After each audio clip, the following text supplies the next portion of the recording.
আমরা জাতি ধর্ম বর্ণ নির্বিশেষে আমরা যেমন দুর্গাপূজাতে থাকি, কালী পূজাতে থাকি, ঈদে থাকি, মিলাদে থাকি, আবার রামনবমীতে থাকি।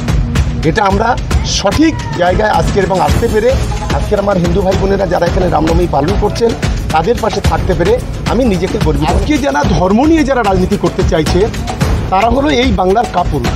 কুরুক্ষেত্রের যুদ্ধের কথা জানি, এই কুরুক্ষেত্রের যুদ্ধের সবচেয়ে বড় খলনায়ক ছিল শকুনি মামা, আর আজকের বাংলার সবচেয়ে বড় খলনায়ক হচ্ছে শুভেন্দু অধিকারী। আজকে ধর্মকে সামনে রেখে যেভাবে আজকে সম্প্রীতিটাকে ধ্বংস করতে চাইছে, যেভাবে বাংলায় হিন্দু মুসলমানের বিভাজন করে দাঙ্গা বাঁধাতে চাইছে, তার বিরুদ্ধে বাংলার হিন্দু মুসলমান খ্রিস্টান আদিবাসী আমরা সবাই ঐক্যবদ্ধ।